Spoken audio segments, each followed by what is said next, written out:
You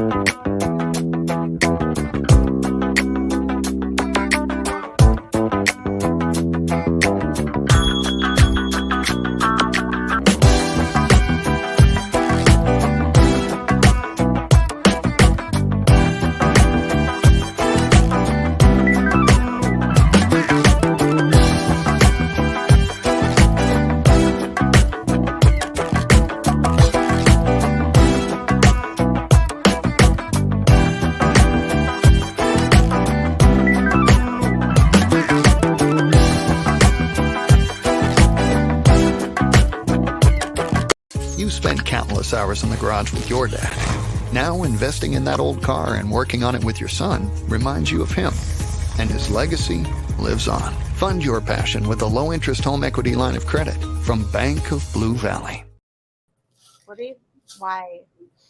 Why after that conversation we just had do you look like?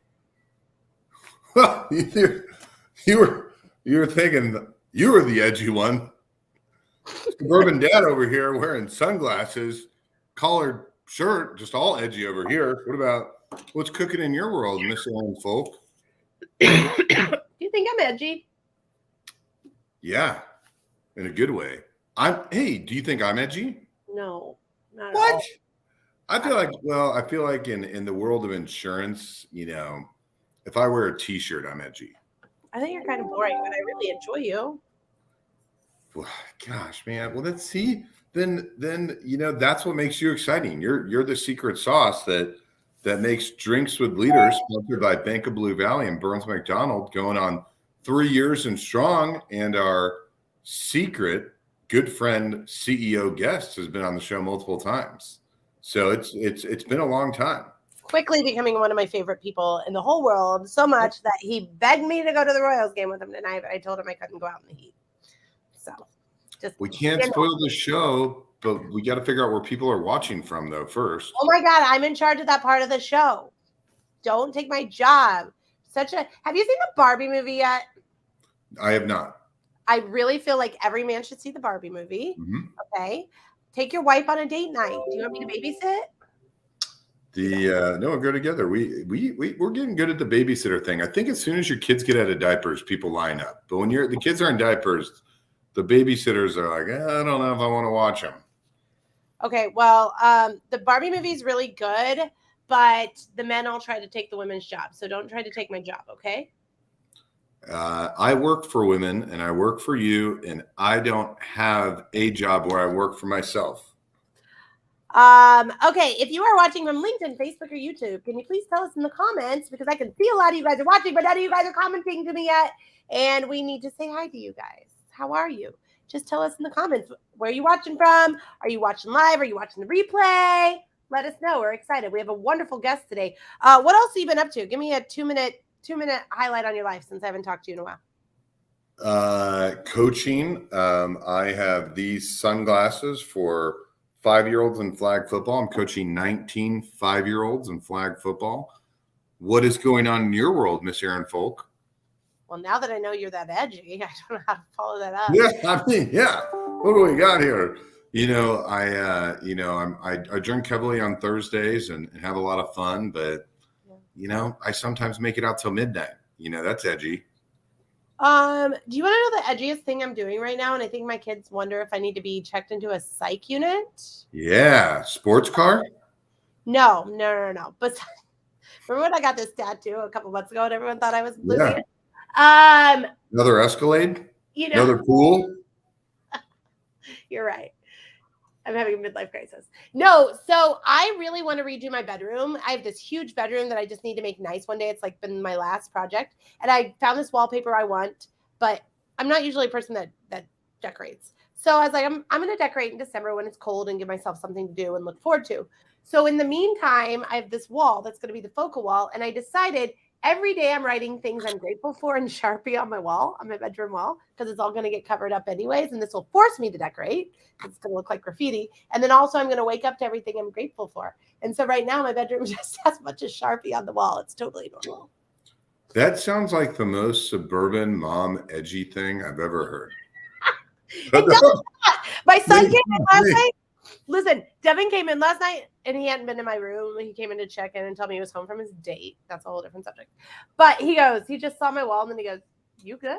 And I was like, "I'm fine. Everything's fine. Everything's gonna be fine, okay?" What a dude question. You good? Like, you good? Anyways, okay, enough about us. Okay, if you guys want to talk to us in the comments, that's fine. I'm just gonna block you later. I'm just kidding. I'm just kidding. Talk to us in the comments so we know you guys are here, so I don't have to block you from the show. All right, are you ready to bring on our guest? Oh, everyone loves him. Everyone loves him. Hold on, I got to get this amazing music. Yeah, baby. 1985 coming up. I can't do this. All right, today our guest is one of our favorite people, and I think you're going to want to know more about his industry because most of us do not understand all the differences in his industry. So he's going to teach us what the only I don't know why. I keep going, and I got to get rid of this. Hi, Dan. How are you? Hi, I'm fantastic now. That was by far the best intro I've ever gotten into something like this. So nice. I'm pumped up now. Really, the whole opening monologue of the show has really gone by the wayside lately. I love it. I love the visual of just walking in on my mom with writing all over the wall and just being like, "You good? We're good. All right." My son is the most this kid in the world, and he's always just like, "What happened?" If you want your kids to really be straight and narrow, just be pure crazy, and then they're like, "I'm gonna go this and that." So same with social. They don't really do social media because mom's so invested in it. Really raising good kids for as crazy as I am. It's crazy. All right, enough about me. Dan, who are you? What do you do? And how do you get to Kansas City? Oh, my name is Daniel Huerter. Most people call me Dan. I am. What do you want to be called? It literally is interchangeable. No, that's edgy. Going from Daniel to Dan. Yeah, it's 3 letters. It's easier. So just call me Dan. And I am the CEO of a company called Pure Spectrum, and we are a hemp-based wellness company. And I get to Kansas City coming back from Colorado, but I'm born and raised in Kansas City, grew up in Prairie Village, and then moved to Lenexa for my high school years, and then went to University of Kansas, and then went out to Colorado for 5 or 6 years and came back. What part of Colorado? I lived in Evergreen, which is a dream. Is anything else happening in Colorado anytime soon? Yeah. I'm getting my engagement photos in September because I'm getting eloped in January. Nice. You're getting married there, right? Is that a secret? Yeah. Okay. Yeah. Not secret. Did I break the secret? No. We're breaking news here, so if I broke it, sorry. Yeah, it was a secret. The whole engagement process was a secret. That was the worst part. You were going to get a secret from her? Yeah. How'd you propose?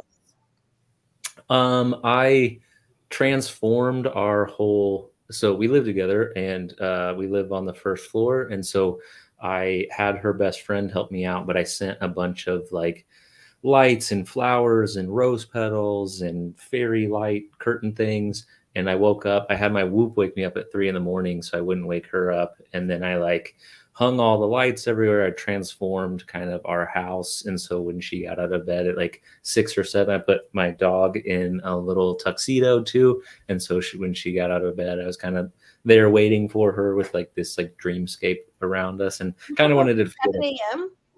Yeah, exactly. That was and on a Wednesday, I think it was, which was kind of a weird part. These are so interesting. But that's so cute. And was she surprised because it was 7 a.m. on a Wednesday? She was. I knew that was important to her to be surprised, and that's why it had to happen at 7 a.m. on a Wednesday, because she's very observant, and so that was the only way to catch her off guard. I like it. I like it a lot. Okay, this is a short show today, so I want to really get into the business stuff because you're doing some amazing things. One, will you tell us why it's important for you to be at the Royals game tonight? Yes, tonight is Ag Night, and we, as the trusted wellness sponsor provider of the Kansas City Royals, will be out there sponsoring Ag Night, which is really highlighting the farmers without farmers growing hemp, I don't have a product. And so farmers are such a crucial part of our supply chain and are so undervalued in a big way. It's a thankless job. And so we're just using Agnite to highlight them and to give them their flowers, so to speak. So it's Agnite. We'll be out there. We also have a physical location called The Lodge out at Kauffman Stadium, where you can come in. You can learn more about my company, but you can learn more about your endocannabinoid system and why my company exists. And so it's been a lot of fun. We just announced the partnership just a little over a month ago, becoming the trusted wellness provider of the Kansas City Royals. And so that's, it's been a long time coming. That's a huge deal. Yeah. It's First in Major I League don't like to Baseball.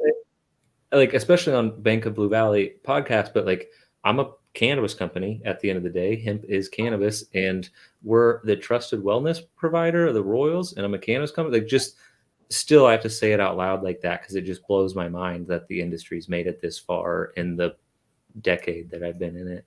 Right. That's wild. Okay, look, let's talk more about your company, but I want to preface it with Elizabeth here said, giving it up for Colorado, motherland and current home to 3 of the 4 KC kids. Can't wait to hear more about Dan and his business. So tell us thank you, Elizabeth, for commenting. You're not getting blocked after the show. Dan, tell us all about your company. And all about it. In your company and other companies that are in the same industry. The journey of how you got to be the trusted MLB wellness partner, because you've worked in other industries as well. So kind of the journey of Pure Spectrum. Yeah, so we got started really early. My partner at the time had owned a bunch of dispensaries in Colorado, so he started on that side. And so he was closer to the pulse of the industry and saw what hemp was becoming, saw what CBD was becoming. And this was back when the 2014 Farm Bill happened. So just in Colorado, hemp became legal in 2014. It wasn't until 2018 that it became legal for the rest of the country. So that's why it made sense for me to move out to Colorado so I could really get inundated with the industry and learn the network and how it all worked. And so we did that. I moved, I was working at Perceptive Software out of college, and I asked them, can I work remote? And they said yes. And so I'd get my billable hours of work done by Wednesday or Thursday, and I'd spend the rest of my time trying to build this company out of this guy's basement. And we hit early traction because of our partnerships with athletes. I had some friends that were UFC fighters. They weren't very well known then. They're very well known now. Aljamain Sterling, he's like a 3-time defending champ right now. He was just a kid out of New Jersey at the time. And he was kind of our first. And once he started talking about how he was sleeping better, recovering faster, performing better, able to train harder, that kind of spread like wildfire throughout the UFC camps. And all of a sudden we had like over 60% of the active UFC roster using and repping our products. We got lucky that was also like the early days of influencer marketing. So it was really easy to get someone like that for pretty cheap or just a split of sales. They're much more expensive these days. It's a much more difficult landscape to navigate, but we got lucky with that. And we were one of the first to do a true broad spectrum tincture or products. And so broad spectrum means as much as you can get out of the cannabis plant without the THC. So THC is the psychoactive component. That's what you find in marijuana. CBD doesn't produce a high or anything else. And we didn't want any THC in our products because we had athletes taking our products. We had people who were getting drug tested. And if they fail the drug test, they lose their ability to provide for their family. So it was really important to us to make sure that all of our products were THC free. And then we also had an understanding that so many people were using our products for anxiety and things like that. And THC actually can make anxiety worse. And so if that's why you're using it, it's really important to know. And so that's one of a big differentiator between us and our competitors. And the fact that we use all organic American-made hemp. A lot of other producers will use hemp grown out of China because still to this day, China is the #1 grower of hemp in the world. And hemp out of China also comes with a bunch of heavy metals and pesticides and other stuff that you don't want in your products. So we were one of the first to put all of our test results right up on our website. And so anything that you're buying from us, you can see full panel test results. You can see exactly what's in there, exactly what's not in there. And anyways, through that, after the sports sponsorship, we continued to grow that. We've had people like Shannon Sharp repping our product, and Brooke Gintz and Brendan Schaub and all these different big names. And along the way, we partnered with the CrossFit Games back in 2018, which was technically the first cannabis company to partner with a major sports organization back then in 2018. I got the chance to be live on CBS Sports talking about the benefits of CBD and cannabinoids for athletes. And we went on from there and became first to sponsor U.S. Olympics, governing bodies in the Olympics with USA Triathlon and USA Weightlifting. And so back at, I believe it was 2022, the MLB opened up its policy to allow for teams to have sponsorships with CBD companies or hemp companies. And all of a sudden, I'm getting all these LinkedIn messages from all of these sales guys and partnership directors and things from teams all across the league. And because of our history, because we knew kind of what it took to partner with some of these organizations in the past, I was getting reached out to. And it wasn't really part of our marketing strategy or budget to partner with an MLB team. It was more of a, I'll take these meetings just to learn, right? Like, I'm a young entrepreneur. I do a lot of things just to learn. And so I took these meetings to see what it looked like. What was a team looking for in a partnership? How would it even work? Would I cannibalize any of my sales, since now it's a team? And before, we partnered with, like, there's no competitor to the CrossFit Games. There's no competitor to USA Triathlon. But if I have some of my best customers are huge Yankees fans or something, and if I partner with the Royals, do they not want to buy my product anymore? And that was something that we don't know because we've never partnered with a team before. So we had a lot of questions going in it. The MLB was expanding their policy. And so I walked through the process with quite a few different teams. And the Royals stood out above all the other teams because they're Kansas City people, right? Like, it shows through in the way they care and the way they show up to work and the way they do business and the way they listen. And it became clear that if I was going to find a partner that was going to help me and my company go on the path that I wanted it to go on and help the industry move in the direction I want to see it move, they were the ones that could help us align in all those ways the most. So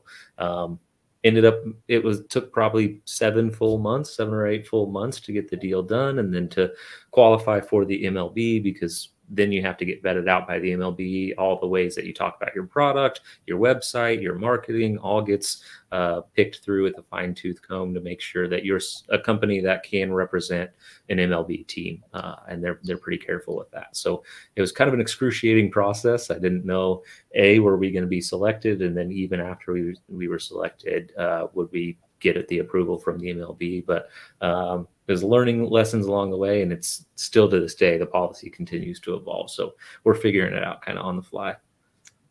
What has been the hardest part of being an entrepreneur in a, can I say, controversial industry? Yeah. I joke about it a lot, actually. Like, I was a video game nerd growing up, playing video games, and choosing entrepreneurship in this industry was like choosing like the hardest setting, it feels like, because even within our first 6 months of business, I was kicked out of 3 different banks because they didn't know the difference between hemp and marijuana. And they didn't know that in Colorado, the Farm Bill had been passed. And so we were getting kicked out of banks. We, until this year, had no ability to traditionally digitally advertise. So Facebook marketing in its heyday, when it was easiest, wasn't allowed to us. Instagram marketing, anything digital wasn't open to us. And so that was another reason that ambassadors made a lot of sense for us, because other doors were closed in a big way. And so all of that was extremely difficult. And then even merchant processing, because we were seen as a high risk industry, it was crazy. I've never seen anything like it. They would hold 10% for 90 days. They would charge 10%, and then you wouldn't get any of your cash for 10 business days. So if I made $100 sale on the website, 10%, $10 is being held for 90 days, no matter what I do. $10 they take off the top and pay themselves with. So I got $80 left, and I don't get that $80 until 10 business days after the sale. So as a COO at the time, trying to control the cash flow and the operations and operate off of that, it was brutal. There's a company now in Kansas City, big company that's what they specialize in now. Oh, really? High risk payments for the cannabis industry. Nice. Yeah. On the marijuana side, it's even crazier. Like they would do stuff like you didn't buy marijuana with your cash, you bought points, and then those points bought the marijuana, and it was like a loophole that some people figured out back in the day in Colorado. And so they do weird stuff like that at the dispensaries here anyways. Like if you run your credit cards, you have to run it up to a certain height, and it's weird. Yeah. I've heard that. Yeah. Okay. Well, look, Zach, like how you said, playing the game on hard mode. And Michael says, Dan is the man, full stop. So we talked about Michael before you got on here. Hi, Michael. I owe you like 4 text messages. I'll get to you. Yeah, Michael, we did talk about you. I haven't let you talk the whole show. Do you have a question? No, this is going great. I'm just so enthralled because a lot of times when people think of Dan as a CEO, they don't realize that Dan and Aaron Fulk share a marketing little nerdery in terms of how you guys all help Dan, you do it for your business. Aaron does it for her clients, but understanding SEO and understanding marketing and how they come together. For the listeners that are out there, you are self-taught on a lot of things. So what makes you tick to make you so motivated to figure things out? Yeah, I like the challenge, right? Like as Zach said, entrepreneurship on hard mode, I like it. I think, the harder, the better, because as they say, a calm sea never made a skilled sailor. And so I'm looking for the roughest waters out there so I can become the most skilled. And marketing, I just enjoy. I love. It's a problem that you can never fully solve because it's constantly evolving and changing. And like even when we talk about partnering with UFC fighters in the early days and then transitioning to CrossFit Games and going after CrossFitters, that was a big realization for me of who's following the person that you're partnering with, right? And so we looked at like, okay, we have UFC fighters. Yes, they're high-level athletes, and it was good to get the brand recognition out there. But who follows UFC fighters? Who watches UFC? Guys that probably drink beer on Thursdays and like to watch people fight each other, right? Like maybe not care about their health and wellness at all. And so then when we talked about the CrossFit Games, especially in 2018, like who watches the CrossFit Games in 2018?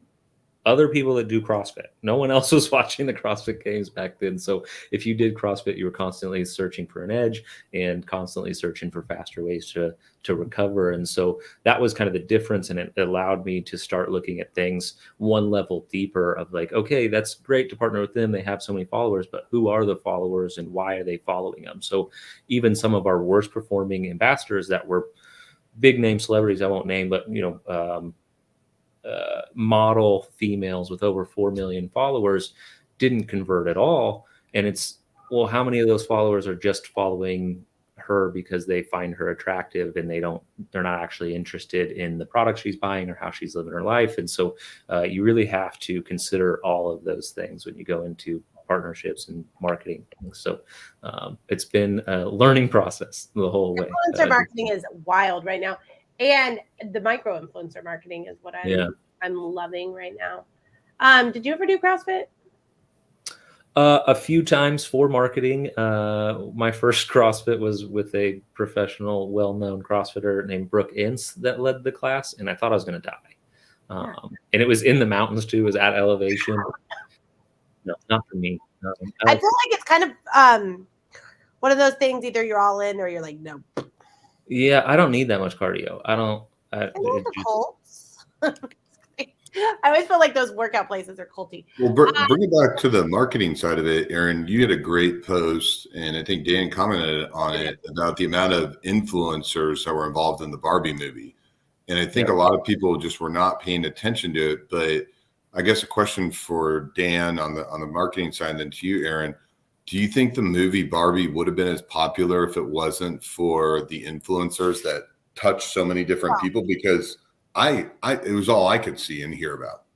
Yeah. So I think they knew their target market, and then they had $100 million marketing budget, right? So not just influencer marketing, they were one of the first, I think, that I've seen do it well, and they did it on an extreme case of taking collaborations and pairing that with influencer marketing. And then they made the influencer marketing events, right? So event-based. So they had events for the influencers that allowed them to come together that, I mean, every influencer in the world gets set up with like, hey, here's your contract, here's your money, da, da, da. They actually like did the and actually I was just thinking about this the other day. So they did events where influencers could come together, meet each other. They set up easy ways to do content. So the influencers put out more than what they were contracted to put out, right? Because now I'm with my other favorite influencer. And when I went and saw the Barbie movie, I was thinking it's really interesting because I just did Taylor Swift and Barbie back to back. And post-COVID, we are more in experiential marketing than anything we've ever been in, right? So if you take collaborations, knowing your demographic and what they like, just like what Dan said, then you take the influencer marketing and then you add that with experiential marketing, which omni-channel is really what you were hearing pre-COVID. I'm calling it experiential. It's when everything comes together. I think that if you nailed that, you're killing it, right? Like you're killing it. So I think that's what Barbie did well. Dan, what do you think in turn? Because you pioneered it 6 years ago. Yeah, I agree. I think even on the micro level, what you're seeing now, Aaron will understand this term, UGC, user-generated content is huge, especially in ads. And so ads that don't look like ads that look like just some person talking about this new favorite product they found, like it's called user-generated content on the other side. And like that performs better than some well-polished ads. If you went out to a studio and had a scripted ad, a lot of times UGC will actually perform better. And that's just one example of like a micro influencer. It's not even someone you know, but because it feels real, because it feels like somebody on the other side of a camera, basically on the other side of their phone, you tend to trust it more. It tends to be more believable, that's not even a real ad. That's just someone sharing a life hack with you. Right. Yeah, I mean, it's really interesting. You know, I'm not gonna speak to any names, but there was a $78 million local ad agency that closed its doors last week, and another ad agency that laid off 100 people. And these are the agencies that for years have made the really pretty perfect stuff, and we don't want the really pretty perfect after COVID as a society, right? And so it's really interesting to watch because the authenticity, whether it be an ad or an authenticity. We were just talking about the really good podcast. If you haven't listened to that, it's hilarious. And Dan said he's reading Where Maybe the Girl's a Plant, but it feels so authentic. You know what I mean? You don't really necessarily care. You know what the funniest thing I saw the other day was? And then we've got 2 minutes, but I want to say Elizabeth said, hi, so much to reinforce here. Thank you for all your insight about partnerships. Not to ignore the importance of alignment across the board. We were just talking about that. I saw a really funny post yesterday that said they literally told us aliens were real last week. And we were like, just because there's so much stuff going on, we just want what's real now, right? Like we just want what's in front of us. We got to fix what's going on. And I think that plays into all the marketing. Wouldn't you think, Dan? Oh, yeah. Yeah, I totally agree. We even right now, if you go to Kauffman Stadium, you might see some of our ads out there that say feel amazing naturally. And I don't love that tagline for us, if I'm being honest, but feel better naturally is already trademarked. And I like feel better naturally because is amazing too high of a bar for people right now? Is that like, oh, I don't have any illusions that I'm going to feel amazing, but I'd like to feel better, and I'd like to do it really good. Exactly, right? Come up with $1 million more. Yeah, so I do think that's I think authenticity is the one I wanted to get back to too really quickly of like before we partner with someone now as an ambassador, if you haven't taken my product, I won't partner with you. Like I'll send you my product, I'll send you a care package, use it for 30 days. If you have an authentic experience, if you love it, if it has value to you, then come back and let's talk. And that does two things for me. One, once they do start talking about it, the audience is going to know. Like my generation is pretty good at it. The next generation will see right through whatever ad read you think that you're sliding by them. They know whether it's authentic or not. And two, it makes my negotiations much easier with them because if my product is that valuable to them, then it's easier to be like, okay, well, I'll give you X amount of free product and that's now valuable to you because it's served you in this way and you want to continue that. And so it makes negotiations easier too when they understand that your product is that valuable to them. So that's first step and first step I'd recommend to anyone looking into any type of ambassador marketing is like, it has to be authentic. It has to be real. They have to love your product. Well, I don't think there's any better man in this city. I said man, not woman, because I'm the best woman for it. But I don't think there's any better man in the city than to preach the importance of being authentic, because he's always authentic. So I really wanted to thank you for coming on the show today. Thank you so much to Bank of Blue Valley and Burns and McDonnell for sponsoring the show. As always, thank you, Scott, for being the best co-host ever. Oh my God, stop it. Oh, yeah. I got to come out to one of these flag football practices. Please connect with Dan. Follow Dan. He's blowing up. He's doing big things. This is when you're like, you get in, and then you're like, I remember back when. Get in now, right? Okay, follow Dan, and then I do him if you see him at the Royals game tonight. Go Royals. We'll see you later. Same time, same place next week. Bye, guys.